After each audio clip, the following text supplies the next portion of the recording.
This is our next lecture, second lecture. Previous class में हम लोग क्या क्या पढ़ लिए थे? प्रीवियस क्लास में क्या सब पढ़ लिए थे भाई? प्रीवियस क्लास में हम लोग ब्रीफ डिस्क्रिप्शन लिए थे लाइट का, है ना। रिफ्लेक्शन देखे थे, प्रॉपर्टीज ऑफ लाइट में रिफ्लेक्शन, शेडो फॉर्मेशन और laws of reflection for plane mirrors, ठीक है। और फिर रे डायग्राम भी देखे थे, क्या चीज का? इमेज फॉर्मेशन का फॉर प्लेन मिरर्स, ठीक है। अभी उसके बाद हम लोग ब्रीफ डिस्क्रिप्शन किए किसका? स्फेरिकल मिरर्स का। स्फेरिकल मिरर्स में कुछ एक जो टर्म्स था उसको भी हम लोग डिटेल किए थे, इसमें फोकस, प्रिंसिपल एक्सिस, इन सबको देखे थे। Pole of the mirror, curvature क्या होता है, नहीं फोकल लेंथ क्या होता है, सेंटर ऑफ कर्वेचर क्या होता है, रेडियस ऑफ कर्वेचर क्या होता है, इन सारी चीजों को हम लोग डिस्कस कर चुके थे, ठीक है। तो आज हम लोग बढ़ते हैं आगे और हम लोग देखते हैं आज दो तीन चीज देखेंगे। पहला रे डायग्राम, ठीक है। आज जो हम लोग रे डायग्राम देखने वाले हैं ये किसके लिए देखने वाले हैं? है ना, स्फेरिकल मिरर्स का देखने वाले, ठीक है। रे डायग्राम समझ में आता है सबको? दो चीज है, एक होता है इमेज, एक होता है रे डायग्राम। देखो टर्म है, थोड़ा इसको समझना जरूरी है ना। इन दोनों में डिफरेंस क्या होता है कौन बताया? जैसे प्रीवियस क्लास में हम लोग देखे थे इमेज और शेडो में क्या डिफरेंस, अभी हम लोग डिस्कस करेंगे इमेज और रे डायग्राम में क्या डिफरेंस, है ना। क्या रे डायग्राम और इमेज में कोई रिलेशन है?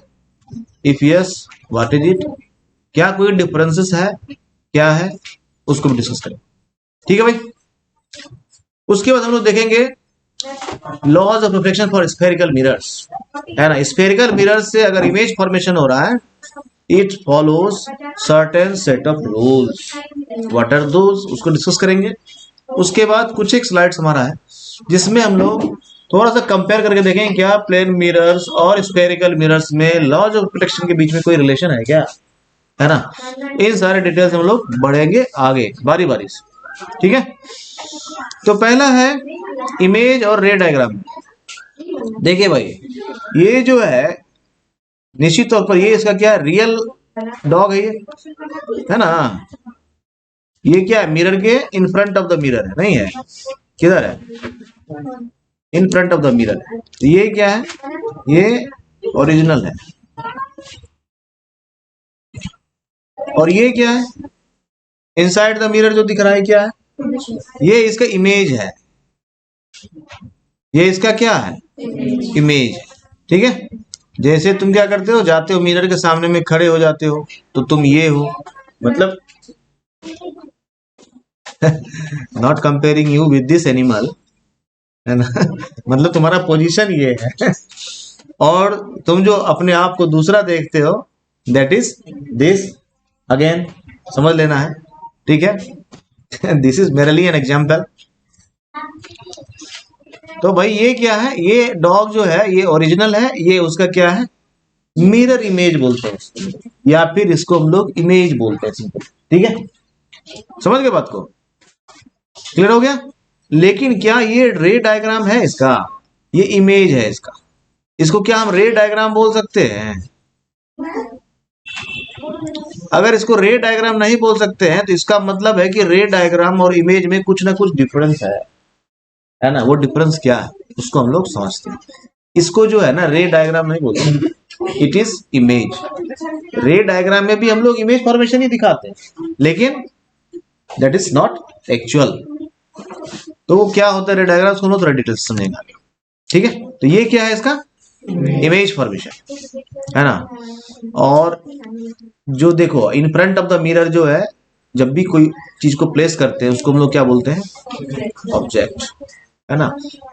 माइक्रोस्कोप के केस में जब हम लोग ऐसा लेंसेज को पढ़ते हैं तो माइक्रोस्कोप में पता हम लोगों को स्लाइड रखा जाता है, नहीं जहां सैंपल डालते हैं हम लोग, सैंपल कहाँ डाला जाता है, इन बिटवीन द स्लाइड्स डाला जाता है ना, जिसको ऑब्जर्वर देखता है।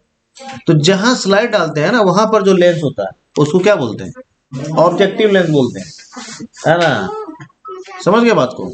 तो ये क्या हो गया, इस तरह का जो in front of the mirror जो भी चीज प्लेस करेंगे, वो चाहे ह्यूमन हो चाहे वो कोई थिंग्स हो, उसको हम लोग क्या बोलते हैं लाइट के चैप्टर में, ऑब्जेक्ट बोलते हैं, क्लियर हो गया। और ऑब्जेक्ट का जो डुप्लीकेट जो मिरर के इनसाइड दिखता है उसको हम लोग क्या बोल रहे हैं, इमेज बोल रहे हैं। लेकिन कॉपी पर या बुक में हमेशा ऑब्जेक्ट का इमेज को दिखाना बनाना पॉसिबल नहीं होता है। संभव है क्या, नहीं संभव है। तो इसके लिए हम लोग क्या करते हैं, रे डायग्राम का हेल्प लेते हैं, ठीक है। तो रे के हेल्प से जो डायग्राम बनाया जाता है ना, लाइट क्या है, comes in the forms of रे, नहीं तो उस तरह का रे, सर्टेन सेट ऑफ रेज को लेते हैं हम लोग और उसके हेल्प से एक डायग्राम बनाते हैं और ये एज्यूम करते हैं कि this is the image of the object, है ना।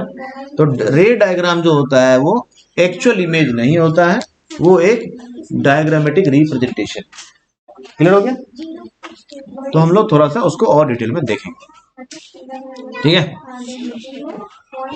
अब है कि रे डायग्राम का बहुत सारा इस्तेमाल है, रे डायग्राम क्यों बनाना जरूरी है। तो रे डायग्राम से क्या हो रहा है, इमेज का जो डिटेल्स है ना वो हम फाइंड कर सकते हैं without going on image, only merely the help of ray diagram.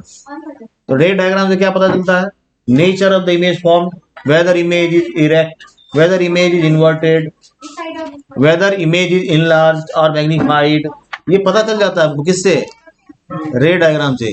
यानी इसके लिए हमको इमेज के पास जाने की आवश्यकता नहीं पड़ती है। तो जब हमारा सारा काम रे डायग्राम कर देता है और इसको कंस्ट्रक्ट करना भी आसान है, इसलिए हम लोग इमेज पर नहीं जा करके रे डायग्राम से ही पूरा का पूरा इमेज फॉर्मेशन लाइट में एक्सप्लेन करते हैं। तो अभी ये सिर्फ कन्वीनियंस के लिए है, आगे हम लोग जितना भी काम करेंगे लाइट चैप्टर में वो इमेज भी जो बनाएंगे वो किसके हेल्प से बनाएंगे, रे डायग्राम से बनाएंगे और इसी से पूरा का पूरा चैप्टर हम लोग एक्सप्लेन करने वाले हैं, ठीक है भाई। लिख लीजिए इसको, यहाँ मेंशन क्या किया गया, distance of image from the object. तो distance of image from the object है ना। एक्चुअली इमेज, ये देखो इमेज है और ये मान लेते हैं ऑब्जेक्ट। तो इमेज जो है इसका पोजीशन सपोज करते हैं ये है ऑब्जेक्ट का पोजीशन, इनके बीच का डिस्टेंस क्या हुआ, ये डिस्टेंस हुआ। पूरे के पूरे लाइट चैप्टर में हम लोग कोई भी ऐसा टर्म यूज नहीं करते हैं that is used for the distance between the image and the object. हम लोग जो यूज करते हैं, हम लोग दो टर्म यूज करते हैं, है ना। जैसा एक टर्म है हमारा, उसको बोलते हैं हम लोग इमेज डिस्टेंस। आगे हम लोग देखेंगे क्या टर्म यूज करते हैं, इमेज डिस्टेंस। हम लोग यूज करते हैं टर्म, वो है इमेज डिस्टेंस। परेशान नहीं होना है, इन सब चीजों को हम लोग बारी बारी देखते जाएंगे, बहुत ही आसान लगेगा। ये इमेज डिस्टेंस हो गया। Second one is object distance, ठीक है। और sum of image distance and object distance is the distance between image and object. ये समझ में आया सबको। इसके लिए कोई एक पर्टिकुलर टर्म नहीं यूज हो रहा। This distance is actually the sum of image distance and object distance. Is it okay, ठीक है भाई। तो इसको, इस डिस्टेंस को हम लोग टू पार्ट्स में डिस्कस करते हैं, है ना। और ये क्या है नहीं है इसको हम लोग आगे डिस्कस करेंगे और उसमें हम लोग देखेंगे कोऑर्डिनेट ज्योमेट्री का कैसे इस्तेमाल होता है, ठीक है भाई। तो रे डायग्राम एक्चुअली है क्या, रे डायग्राम होता है एक मेथड। रे डायग्राम क्या होता है, मेथड। क्या चीज का मेथड, मेथड ऑफ रिप्रेजेंटेशन।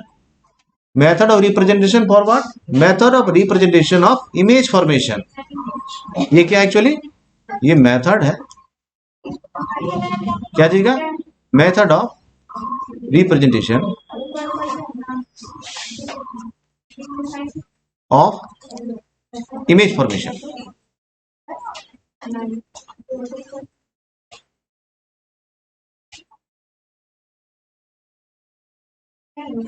ठीक है, for both for the spherical mirrors as well as for the plane mirrors, ठीक है।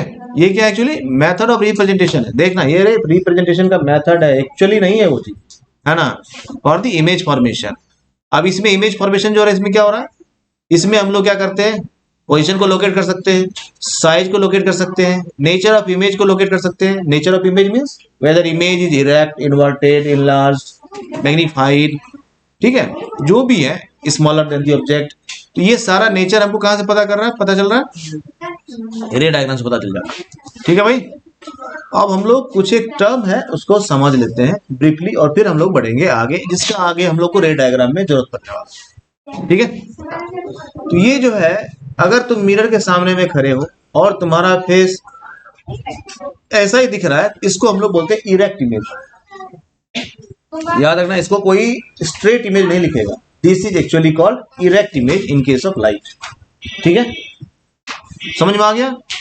This one is called magnified image. Magnified image is also called enlarged image. किसी किसी जगह पर ये चार टर्म जो है, मैग्निफाइड जो है, इसको हम लोग क्या लिख देते हैं? इनलार्ज लिख देते हैं। तो ये इनलार्ज भी है। ठीक है, समझ गए? तो मैग्निफाइड और इनलार्ज समझ गए। मैग्निफाइड का मतलब क्या होता है? मिरर में जब हम किसी चीज को देख रहे हैं, अगर वो चीज अपने एक्चुअल साइज से काफी बड़ा जूम्ड दिखता है तो वो क्या हो गया? मैग्निफाइड हो गया। क्लियर हो गया? जैसे हम लोग क्या करते हैं, छोटा छोटा ऐसा अल्फाबेट रहता है, लेंस पे रखते हैं, लेंस से काफी बड़ा बड़ा दिख रहा है वो, तो वो एक्चुअली क्या कर रहा है? मैग्नीफाई कर रहा है। तो उसको हम लोग मैग्नीफाइंग ग्लास भी बोलते हैं, है ना? वो जूम कर देता है। कैमरा में भी कई बार हम लोग पिक्चर को ऐसे ड्रैग करते हैं तो वो क्या करता है? जूम कर देता है। तो अब जो हम लोग देख रहे हो, क्या देख रहे हैं? मैग्नीफाइड देख रहे हैं। मैग्नीफाइड का मतलब समझ में आ रहा है तुमको? मैग्नीफाइड मतलब इनलार्ज्ड। इनलार्ज मतलब that is bigger than the actual size. समझ बता रही है?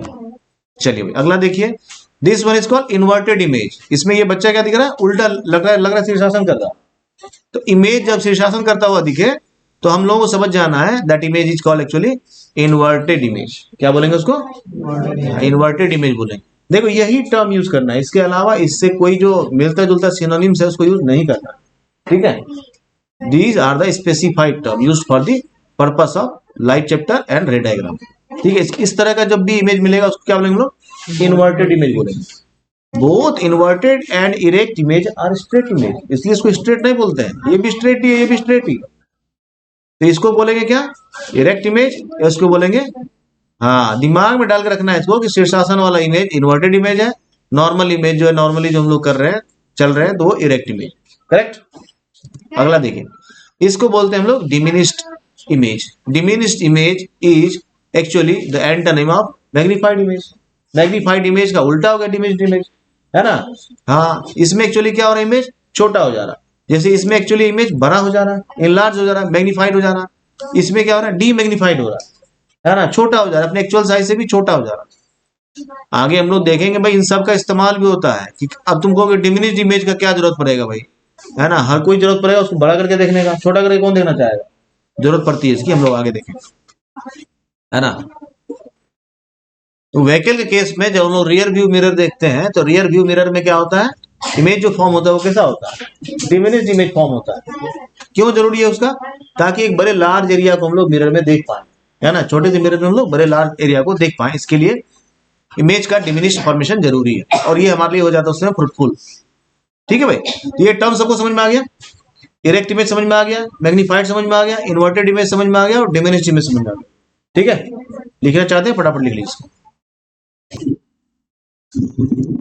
चलिए भाई, अब हम लोगों का देखिए एक बेसिक डायग्राम हम लोग देखेंगे और कुछ जो टर्म है उसको समझेंगे और आगे बढ़ेंगे, है ना?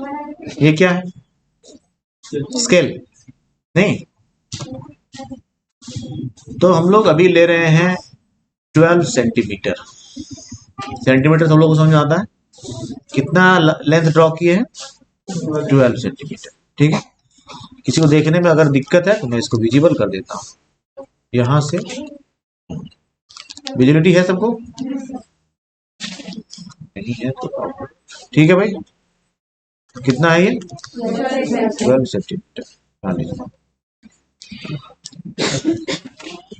ये एक्चुअली क्या है? Principal axis.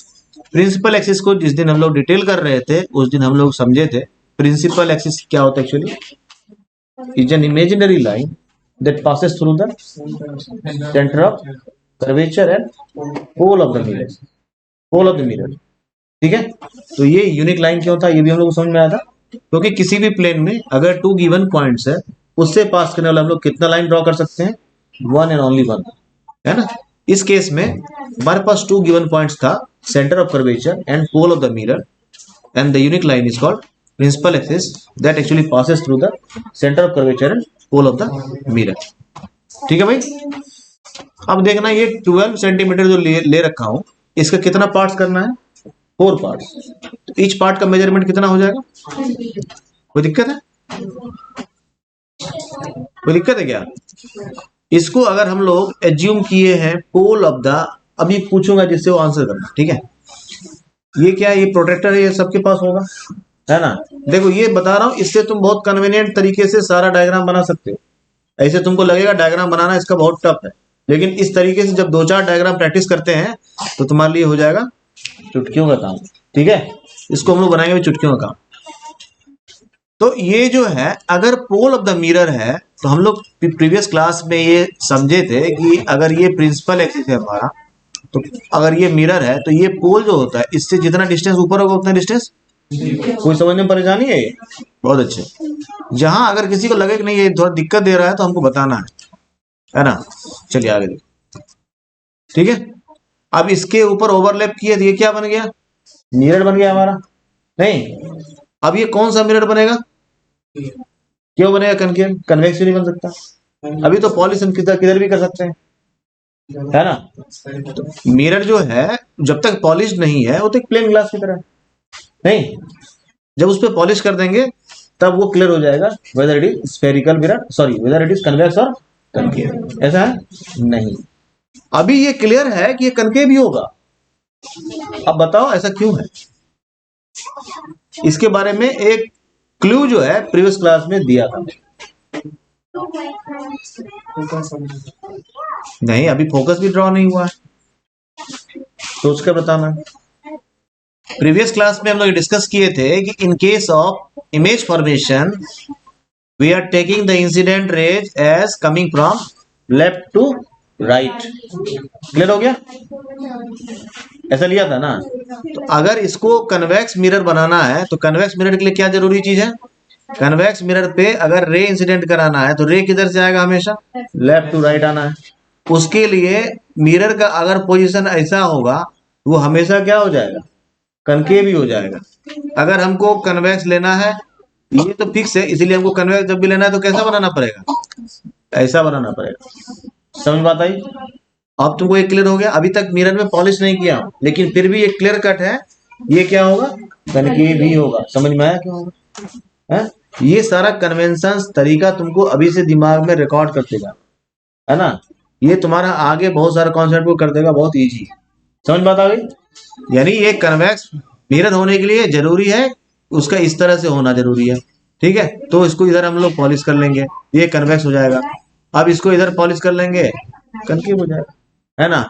ये संभव ही नहीं है कि हम कन्वेक्स ले लें और इसको इधर पॉलिश कर लें, ऐसा रे डायग्राम बनता ही नहीं। ठीक है, रे डायग्राम के लिए जो बेसिक कन्वेंशन है, आगे हम लोग देखेंगे कार्टेशियन साइन कन्वेंशन को ज्यादा और क्लैरिटी के साथ समझ पाएंगे, तो समझ में आएगा कि सारा जो इमेज आएगा, रे जो इंसिडेंट होगा किधर से होगा? लेफ्ट टू राइट होगा।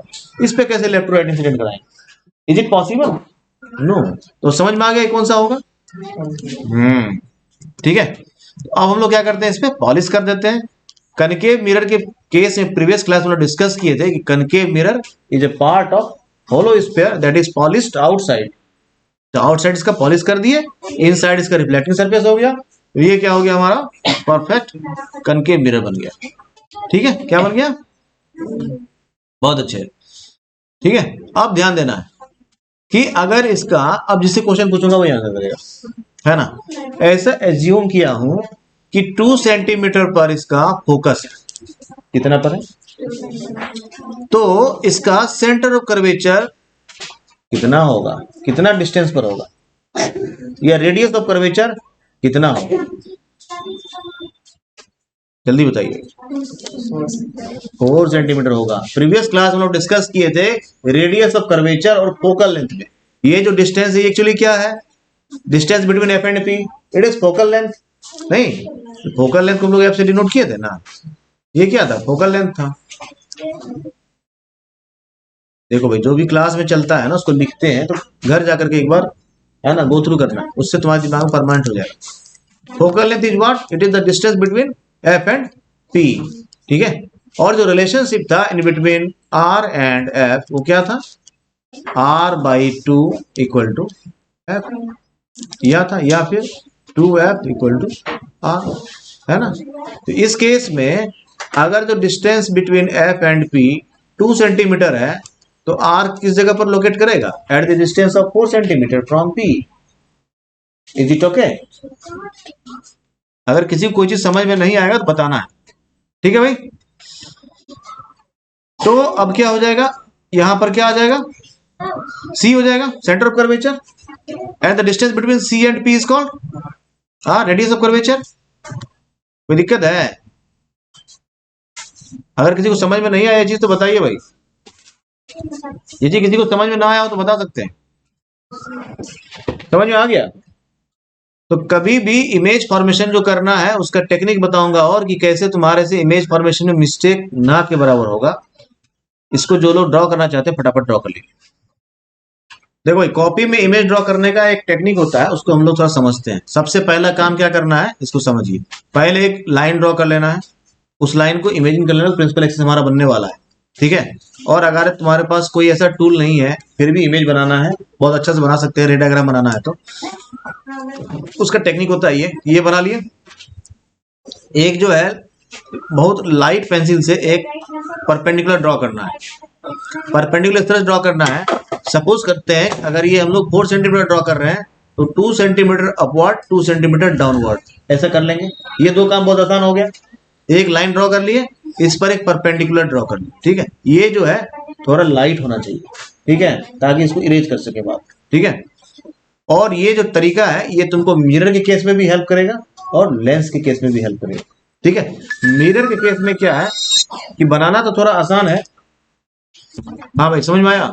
तो लेंस के केस में ना टूल्स भी तुम्हारा कोई मदद नहीं करने वाला, उसमें तुम्हारा जितना प्रैक्टिस रहेगा उतना अच्छा तुम लेंस ड्रॉ कर पाओ, है ना।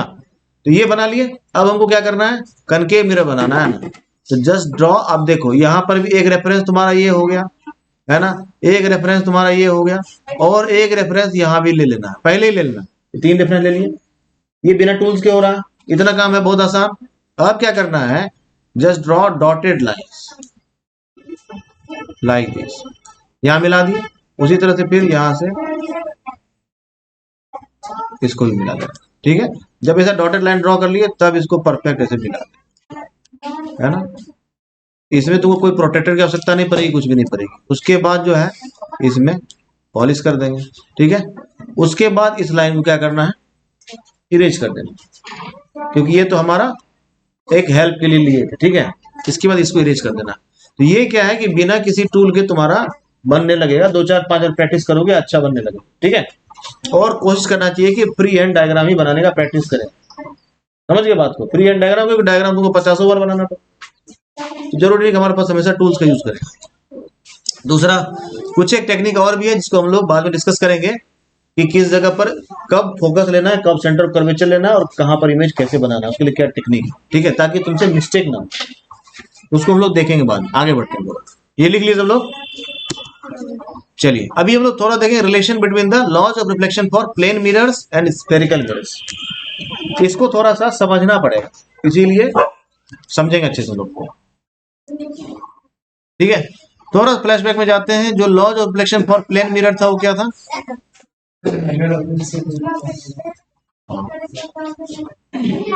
प्लेन मिरर केस में हम लोग लॉ ऑफ रिफ्लेक्शन कितना पढ़े थे?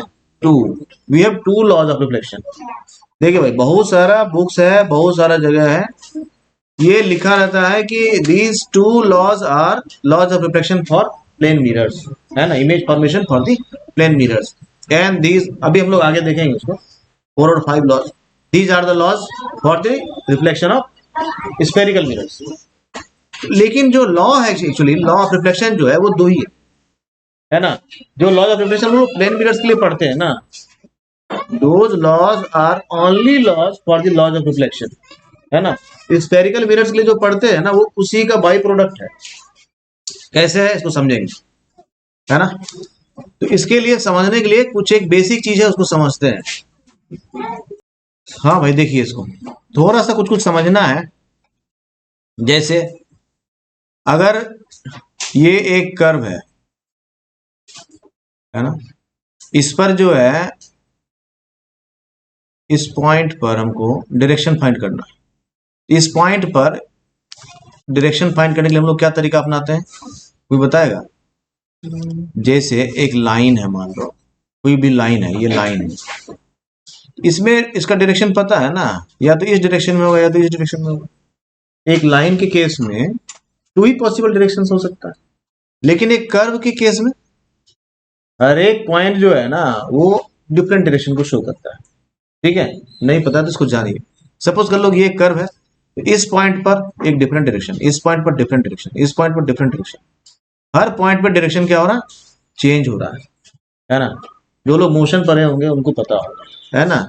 सर्कुलर मोशन के केस में क्या होता है, हर पॉइंट पे ऑब्जेक्ट अपना डायरेक्शन चेंज करता है। ठीक है भाई।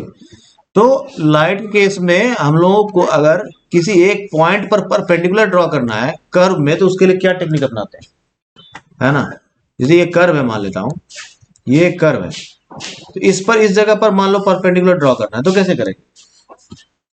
इसके लिए हम लोग क्या करते हैं, टेंजेंट ड्रॉ करते हैं इस पॉइंट पर। टेंजेंट सब लोगों को पता है, किसी भी सर्कल में टेंजेंट क्या होता है? हाँ, tangent is a line actually. Tangent is what? It is a line that passes through the exterior or that passes through the point on the circle. Circle का पॉइंट जो कोई भी है, not exterior not interior, that passes through the point on the circle that lie on the circle. on the circle का मतलब एक circle है ऐसा, इसमें अगर पॉइंट P है, ये पॉइंट इसका इंटीरियर में है, यहाँ पॉइंट कोई ऐसे मान लेता हूं, ये क्या है, that point is lying exterior of the circle, और यहाँ कोई पॉइंट है ना, तो ये पॉइंट क्या, ऑन द सर्कल। समझ गए बात को? तो टेंजेंट क्या है, tangent is a line that is drawn passing through the point on the circle. समझ गए बात को? सर्कल पे लाई करने वाला कोई एक पॉइंट से जो लाइन पास कर रहा है उसको हम लोग क्या बोलेंगे, टेंजेंट बोलेंगे। क्लियर हो गया? तो टेंजेंट के साथ एक रूल होता है, ये अगर सेंटर है ना, तो टेंजेंट अगर यहाँ ड्रॉ किया हूं, तो एक जो रेडियस ड्रॉ करूंगा, ये जो जहां पे टेंजेंट जिस पॉइंट को टच करता है उसको पॉइंट ऑफ कांटेक्ट बोलते हैं। क्या बोलते हैं उसको? देखो ये थोड़ा लाइट चैप्टर से डिफरेंट है, ये जानने के बाद ही जो चीज एक्सप्लेन करना चाहता हूं समझ में आएगा। ठीक है, क्योंकि ये थोड़ा उस मैथमेटिकल बैकग्राउंड पे एक्सप्लेन किया जाएगा। इसको हम लोग बोलते हैं क्या, पॉइंट ऑफ कॉन्टैक्ट। क्या बोलते हैं? पॉइंट ऑफ कॉन्टैक्ट बोलते हैं। पॉइंट ऑफ कॉन्टैक्ट क्या हो गया? Point of contact is a point from which tangent is passing through. ठीक है, and that point is actually lying on the circle. Clear हो गया दो चीज? तो पॉइंट ऑफ कॉन्टैक्ट कहां रहेगा, ऑन द सर्कल लाई करेगा, और पॉइंट ऑफ कॉन्टैक्ट वो पॉइंट है जिसे टेंजेंट पास थ्रू होगा। क्लियर हो गया? दो चीज समझ में आ गई? अब देखो, अब है कि रेडियस जो है एक सर्कल में कितना ड्रॉ किया जा सकता है, infinite number of radius can be drawn on a circle. तो ऐसा रेडियस जो सेंटर से तो पास करेगा, लेकिन ये पॉइंट ऑफ कांटेक्ट पे ड्रॉ किया जाए, है ना, एक रेडियस का पॉसिबल है। तो ये जो रेडियस होगा ना, this radius is actually perpendicular to the tangent. ये हमेशा क्या होता है, परपेंडिकुलर टू द टेंजेंट होता है। परपेंडिकुलर पिछले क्लास में लोग डिस्कस किए। परपेंडिकुलर का मतलब, परपेंडिकुलर का मतलब, ठीक है, तो radius is always perpendicular to the tangent. ये क्लियर हो गया? ये कॉन्सेप्ट समझ में आया? नहीं समझ में आया? रेडियस क्या होगा, हमेशा परपेंडिकुलर होगा to the tangent at the point of contact, है ना। रेडियस जो है ना, एक individual radius can be drawn on a tangent, ये हमेशा याद रखना। There are infinite number of radii on a circle can be drawn, but there is one and unique radius that can be drawn on a tangent, on a given tangent, and that can be drawn on a point of contact only। ये भी ध्यान देना बेटा, दूसरा radius draw ही नहीं कर सकते। क्यों नहीं कर सकते हैं? कि रेडियस का लिमिट होता है ना, उसको सर्कमफ्रेंस से बाहर जा नहीं सकता है ना। टेंजेंट तो जाएगा इंफिनिटी तक, लेकिन यहां से अगर कोई लाइन ऐसे मिलाते हैं, ये रेडियस थोड़ी है। रेडियस जो है ना वो यूनिक ही होगा कब, जब आप उसको टेंजेंट पर ड्रॉ करते हैं, और वो कहां ड्रॉ होगा, हमेशा पॉइंट ऑफ कांटेक्ट पे होगा। ये इसका यूनिकनेस समझ में आया? तो इसके बेसिस पे हम लोग इन चीजों को एक्सप्लेन करेंगे। ठीक है,